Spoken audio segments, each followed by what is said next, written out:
कोटिए 30 लक्ष टंका व्यय जगन्नाथ मंदिर उन्नतीकरण पर शुभ देले विधायिका। गंजाम जिला आसिका निर्वाचन मंडली कवि सूर्यनगर ब्लॉक अंतर्गत सिद्धेश्वर मंदिर पाददेशरे निर्माणाधीन जगन्नाथ मंदिर उन्नतीकरण पर 5T योजन कोटिए 30 लक्ष टंका अनुदान आसीथिबा बेले आज कार्य आरंभ पाई आसिका विधायिका मंजुला स्वाई शुभ देथिबा छड़ा जायछि।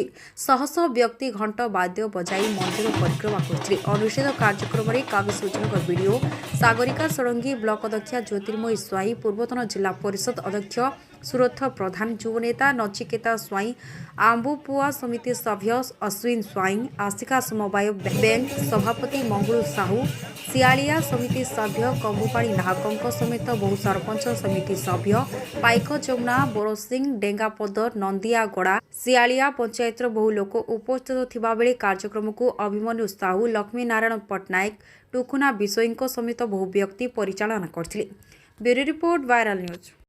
निश्चित भाव देखु आज माननीय मुख्यमंत्री को मुझे धन्यवाद दूसरी, कृतज्ञता जनाऊँ, नमस्कार जनाऊँ। नेतृत्व में आज आमर सिद्धेश्वर पीठरे श्री जगन्नाथ मंदिर प्रांगण उन्नतीकरण करने से उद्देश्य कोटिए 30 लक्ष टंका प्रदान करिसेंती आमर प्रिय माननीय मुख्यमंत्री जो VK पांडियन सार आसते मुझे धन्यवाद दूसरी।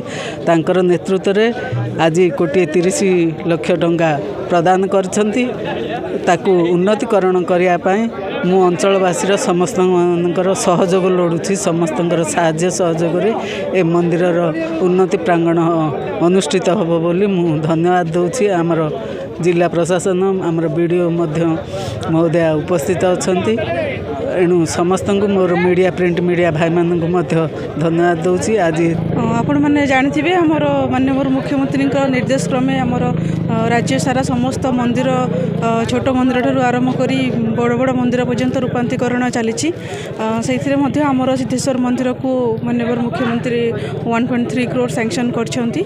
आज तार फाउंडेशन स्टोन पकागला और खूब शीघ्र DPR प्रस्तुत कर काम स्टार्ट कर माननीय मुख्यमंत्री जो 5T स्टैंडर्ड रही से 5T स्टैंडर्ड हिसाब से ही काम कर सिद्धेश्वर बाबा मंदिर रे सिद्धेश्वर मंदिर उन्नतीकरण मुख्यमंत्री जरिया स्पेशल ग्रीवेंस रे आम जो VK पांडियन सर ये आसी माँ अनुमोदन करते आमर ये सिद्धेश्वर बाबा पीठ पर किसी गोटे अनुदान दि जाऊ। से अनुदान क्रमे आज कोटिए 30 लक्ष सैंक्शन होता जहाँकि माघ मास प्रथम सोमवार दिन एटा शुभ दिगला।